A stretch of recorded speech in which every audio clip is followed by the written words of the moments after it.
அன்பு நண்பர்களே, அவசிய செய்திகளின் இன்றைய செய்தி தொகுப்பை உங்களுக்கு வழங்குவது உங்கள் பேரன்புக்குரிய தொகுப்பாளி நான் ஜனனி கணேசன். இன்றைய முக்கிய செய்திகளின் தொகுப்பை பார்க்கலாம். சட்டசபை தேர்தல் நெருங்கும் நிலையில் அதிமுக பொதுச் செயலர் EPS முதற்கட்டமாக வரும் ஜூலை 9 முதல் தொகுதி வாரியாக சுற்றுப்பயணம் மேற்கொள்ள உள்ளார். அவரது பயணம் கோவையில் துவங்குகிறது. சிறுவன் கடத்தல் வழக்கில் புரட்சி பாரதம் கட்சி MLA ஜெகன்மூர்த்தியின் முன்ஜாமீன் மனுவை சென்னை ஹைகோர்ட் தள்ளுபடி செய்தது. தமிழகத்தில் தேஜக கூட்டணி ஆட்சி அமைவது உறுதி. அந்த ஆட்சியில் பாஜக அங்கம் வகிக்கும் என மத்திய உள்துறை அமைச்சர் அமித்ஷா தமிழக நாளிதழுக்கு அளித்த பேட்டி ஒன்றில் கூறினார். அந்த பேட்டியின் முழு தமிழாக்கம் இன்று காலை 10 மணிக்கு உங்கள் அவசிய செய்திகள் சேனலில் பிரீமியர் ஆகும். காண தவறாதீர்கள்.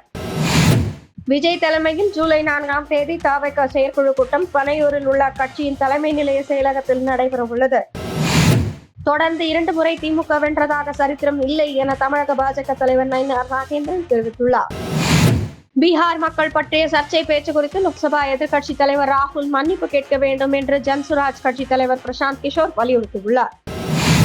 மேற்கு வங்க மாநிலம் கொல்கத்தாவில் சட்டக்கல்லூரி மாணவி ஒருவரை கூட்டு பாலியல் வன்கொடுமை செய்த 3 பேரை போலீசார் கைது செய்துள்ளனர். கடந்த ஆண்டு ஆர்ஜிகர் மருத்துவக் கல்லூரி மருத்துவமனையில் மாணவி ஒருவர் பாலியல் வன்கொடுமை செய்யப்பட்டு கொலை செய்யப்பட்ட சம்பவம் நாடு முழுவதும் பரபரப்பை ஏற்படுத்தியது நினைவு கூறத்தக்கது. கடந்த 2019 முதல் தேர்தலில் போட்டியிடாத தமிழகத்தை சேர்ந்த 24 பதிவு செய்யப்பட்ட அங்கீகரிக்கப்படாத அரசியல் கட்சிகளுக்கு நோட்டீஸ் அனுப்பி விளக்கம் கேட்க தமிழக தேர்தல் கமிஷனருக்கு தலைமை தேர்தல் கமிஷன் கடிதம் எழுதியுள்ளது. காவிரியில் தமிழகத்துக்கு 31.24 TMC தண்ணீர் திறந்துவிட வேண்டும் என கர்நாடகாவுக்கு காவிரி நதிநீர் மேலாண்மை ஆணையம் உத்தரவிட்டுள்ளது.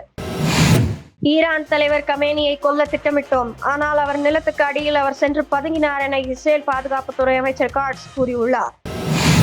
அணுசக்தி ஒப்பந்தம் தொடர்பாக அடுத்த வாரம் அமெரிக்காவுடன் பேச்சுவார்த்தை நடத்த மாட்டோம் என ஈரான் வெளியுறவுத்துறை அமைச்சர் அப்பாஸ் அராக்சி திட்டவட்டமாக தெரிவித்துள்ளார். முன்னதாக இந்த பேச்சுவார்த்தை நடைபெறும் என அமெரிக்க அதிபர் ட்ரம்ப் அறிவித்திருந்தார். இத்துடன் இன்றைய முக்கிய செய்திகள் நிறைவடைந்தன. மீண்டும் நாளை காலை 8 மணிக்கு உங்களை சந்திக்கிறேன். மறக்காமல் சேனலை சப்ஸ்கிரைப் செய்வதுடன் அனைவருடனும் பகிருங்கள். நன்றி, வணக்கம், ஜெய் ஹிந்த்.